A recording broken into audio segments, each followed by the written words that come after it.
ఒక్కడి కోసం రెండు పార్టీలు ఫైట్ చేశాయి. మావాడు అంటే మావాడు అంటూ రెండు ప్రధాన పార్టీల కేడర్ రోడ్డెక్కి మరీ రచ్చ రంబోల చేశాయి. ఎట్టకేలకు ఆ మాజీ ఎమ్మెల్యే పార్టీ మార్పు ఊగిసలాటకు తెరపడిందట. కారు దిగి కాషాయ కండువా కప్పుకునేందుకు రెడీ అయిపోయారట. బీఆర్ఎస్లో వరంగల్ ఎంపీ టికెట్ వద్దు అంటూనే కమలం పార్టీలో సీట్ కన్ఫర్మ్ చేసుకున్నారట. స్వయంగా కేసీఆరే బుజ్జగించినా కాంప్రమైజ్ కాని ఆ నేత ఎవరు? ఆయన కమలం వైపు అడుగులు వేసేందుకు దారితీసిన కారణాలేంటి? అసలు ఆ మాజీ ఎమ్మెల్యే ఎపిసోడ్కు ఎండ్ కార్డ్ ఎలా పడింది? What the story? వర్ధన్నపేట మాజీ ఎమ్మెల్యే ఆరూరి రమేష్ పార్టీ మార్పు ఎపిసోడ్కి ఎండ్ కార్డు పడింది. మొన్నటి ఎన్నికల్లో ఓడిపోయిన వరంగల్ జిల్లా బీఆర్ఎస్ అధ్యక్షుడు ఆరూరి రమేష్ కారు దిగి కమలం పార్టీలో చేరేందుకు సిద్ధమయ్యారు. ఇటీవల జరిగిన వరంగల్ హైడ్రామా తర్వాత బీఆర్ఎస్ నేత ఎర్రబెల్లి దయాకర్రావు ఆరూరిని కేసీఆర్ వద్దకు తీసుకువెళ్లినప్పటికీ ప్రయోజనం లేకుండా పోయిందట. కేసీఆర్ సమక్షంలో ఆరూరి పెద్దగా మాట్లాడలేదట.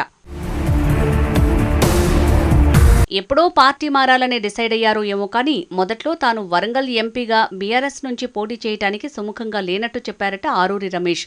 దీంతో ఆ పార్టీ బీఆర్ఎస్ వరంగల్ ఎంపీ అభ్యర్థిగా కడియం కావ్యను ప్రకటించారు. అయితే అప్పటికే 2 సార్లు ఆయన నిర్ణయం తీసుకున్న పార్టీ మార్పు విషయంలో బీఆర్ఎస్ నుంచి వచ్చిన ఒత్తిళ్లు, పరిస్థితుల ప్రభావంతో ఆయన ముందుకు అడుగు వేయలేదు. కానీ చివరకు కాషాయం కండువా కప్పుకోవాలని ఆరూరి డిసైడ్ అయ్యారు. దీంతో ఇప్పుడు Aruri episode over to Delhi అట.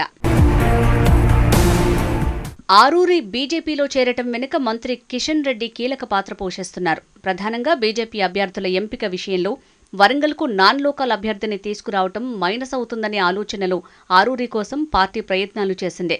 ఇదే సమయంలో బీఆర్ఎస్ నాయకత్వం పట్ల అసంతృప్తిగా ఉన్న ఆరూరి తాను కూడా బీజేపీ మైలేజ్తో పాటు తన ఎన్నికల ఖర్చులో కొంత భాగం పార్టీ భరిస్తుందన్న హామీతో పార్టీ మారటానికి డిసైడ్ అయ్యారు.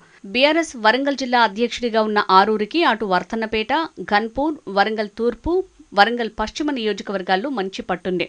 వరంగల్ ఎంపీ పరిధిలోకి వచ్చే 7 నియోజకవర్గాల్లో 4 తనకు పట్టున్నవే కాగా పరకాల, భూపాలపల్లి, పాలకుర్తిల్లో కూడా తనకు ఉన్న పరిచయాలతో తాను ఎంపీగా పోటీ చేస్తే ఎలా ఉంటుందన్న దానిపై ఆరూరి సమగ్రంగా చర్చించారట. బీజేపీలో మోడీ చరిష్మాతో పాటు పాత పరిచయాలు, లోకల్ క్యాండిడేట్గా తనకు కలిసి వస్తుందన్న ఆలోచనలో ఆరూరి బీజేపీ వైపు మొగ్గు చూపారంటున్నారు రాజకీయ విశ్లేషకులు. ప్రధానంగా ఆరూరి రమేష్ వర్ధన్నపేట నియోజకవర్గం నుంచి జనరల్ ఎలక్షన్స్లో ఓటమి పాలైన తర్వాత వెంటనే హరీష్ రావు ఆరూరిని ఎంపీగా ప్రయత్నించాలంటూ సూచించారని సమాచారం. దీంతో ఆరూరి అప్పటి నుంచి అదే ప్రయత్నాల్లో ఉన్నారట. వరంగల్ ఎంపీ అభ్యర్థిగా రమేష్ పేరు ప్రచారం కూడా జరిగింది. అదే సమయంలో కడియం శ్రీహరి తన కూతురు కావ్యకు టికెట్ కావాలని పట్టుబట్టడం, అవసరమైతే పార్టీ మార్పుతోనైనా టికెట్ తెచ్చుకుంటానని అధిష్టానానికి చెప్పినట్టు ఆరూరి వర్గం చెప్తోంది. ఇటీవల బీఆర్ఎస్ ప్రతినిధుల బృందం మేడిగడ్డకు వచ్చిన సందర్భంలోనూ కడియం కావ్యకు టికెట్ కన్ఫర్మ్ అయినట్టుగా కొందరు పార్టీ పెద్దలు చెప్పడంతో ఆరూరి కొంత అప్సెట్ అయ్యారు. అంతేకాకుండా కడియంకు కేటీఆర్ సపోర్ట్ చేస్తున్నట్లు తెలియడంతో ఆరూరి తన రూట్ మార్చుకున్నారట. ఇదే సందర్భంలో బీజేపీ పెద్దలు ఆరూరి బీఆర్ఎస్ పార్టీపై కొంత అసహనంగా ఉన్నట్లు తెలుసుకుని ఆయనను అప్రోచ్ అయ్యారు. ఆ తర్వాత పార్టీ మారటానికి కావాల్సిన ఏర్పాట్లు చేసుకున్నారు. కానీ మళ్లీ కేటీఆర్, హరీష్ రావులు పిలిచి మాట్లాడటం, పార్టీ టికెట్ ఇవ్వడంపై స్పష్టత ఇవ్వకపోగా కడియంకు మద్దతు పలకాలంటూ చెప్పడంతో తనను కీలుబొమ్మను చేసి ఆడుకుంటున్నారంటూ తన అనుచరుల వద్ద ఆరూరి వాపోయారట. దీంతో ఆరూరి సన్నిహితులు, అనుచరులు ఆయనను బీజేపీలోకి వెళ్లాలంటూ ఒత్తిడి చేశారు. ఈ నేపథ్యంలో ఆయన వరంగల్ జిల్లా రాష్ట్ర బీజేపీ నేతలతో కలిసి అమిత్ షాను కలిశారు. అటు తర్వాత వరంగల్లో ప్రెస్ మీట్ పెట్టి మరీ బీఆర్ఎస్ పార్టీకి రాజీనామా చేస్తున్నట్లు ప్రకటించడానికి ప్రిపేర్ చేసుకున్న టైంలో మాజీ మంత్రి ఎర్రబెల్లి, బసవరాజ్ సారయ్యలతో పాటు మరికొందరు బీఆర్ఎస్ నేతలు వచ్చి ఆరూరిని ప్రెస్ మీట్ పెట్టనీయకుండా హైదరాబాద్కి తీసుకువెళ్లారు. ఈ ఎపిసోడ్ మొత్తం పెద్ద హైడ్రామాగా మారి చివరికి కేసీఆర్ సమక్షంలో చర్చ జరిగింది. తన రాజకీయ భవిష్యత్తును దెబ్బతీసుకోవద్దని కేసీఆర్ సూచిస్తూ పార్టీ టికెట్ ఇస్తామంటే ఆరూరి స్వయంగా తనకు పోటీ చేయటం ఇష్టం లేదంటూ తేల్చి చెప్పారట. అయితే అంతకుముందే తనకు టికెట్ వచ్చినా సొంత పార్టీ నేతలే తనను ఓడిస్తారని, తన రాజకీయ భవిష్యత్తును సమాధి చేస్తారంటూ ఆరూరి చాలాసార్లు బీఆర్ఎస్ పెద్దలకు చెప్పారు. కేసీఆర్ స్వయంగా హరీష్ రావును ఇన్ఛార్జిగా వేసి ఎన్నికల ఖర్చంతా భరిస్తానని చెప్పినా ఆరూరి ఒప్పుకోలేదంటే సొంత పార్టీ నేతలపై ఎంత నమ్మకం ఉందో చెప్పొచ్చంటున్నారు సొంత పార్టీ బీఆర్ఎస్ నేతలు. సొంత పార్టీలోనే పొమ్మనలేక పొగబెట్టారంటూ ఆరూరి ఆవేదనలో ఉన్నారట. వరంగల్ టు హైదరాబాద్ హైడ్రామాలో ఎర్రబెల్లి పాత్ర కీలకమైతే హైదరాబాద్లో కేసీఆర్ సమక్షంలో పార్టీ నేతలతో భేటీ ముగిసిన తర్వాత మళ్లీ హరీష్ రావు, ఆరూరి ప్రత్యేకంగా సమావేశమయ్యారు. ఆ సమయంలోనూ ఆరూరి తన బాధలు చెప్పుకున్నారట. తాను ఎంపీగా పోటీ చేస్తే మనవాళ్లే గెలవనీయరని, తనకు వరుస ఓటములు భరించడం కష్టమని తేల్చి చెప్పడంతో కేసీఆర్ కడియం కావ్యను పార్టీ అభ్యర్థిగా ప్రకటించినట్లు తెలుస్తోంది.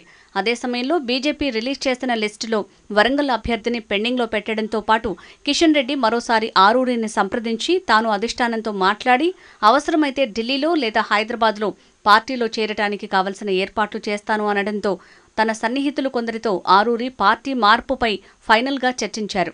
ఇంత దూరం వచ్చాక చావో రేవో పార్టీ మారాల్సిందే అంటూ వాళ్లు చెప్పడంతో ఆరూరి తన రాజకీయ భవిష్యత్తుతో పాటు తన కొడుకు భవిష్యత్తును కూడా బీజేపీ అధిష్టానం దృష్టికి తీసుకువెళ్లి టికెట్ హామీతో పార్టీ మారుతున్నారు.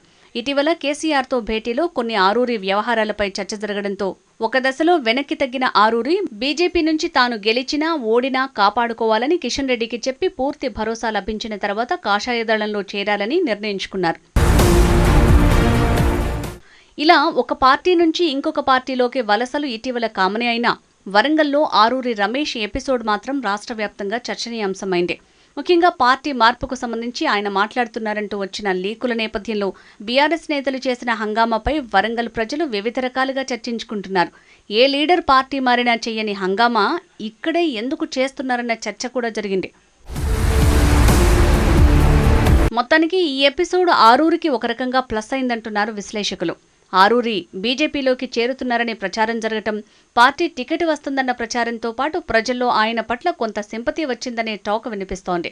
మరి ఆరూరికి పార్టీ మార్పు ఏ విధంగా ఉపయోగపడుతుంది? బీజేపీలోనూ ఆయన చేరికను వ్యతిరేకిస్తున్న వర్గం ఉన్న నేపథ్యంలో వరంగల్ ఎంపీ పోరులో ఆరూరి ఎంతమేర సక్సెస్ అవుతారో చూడాలి.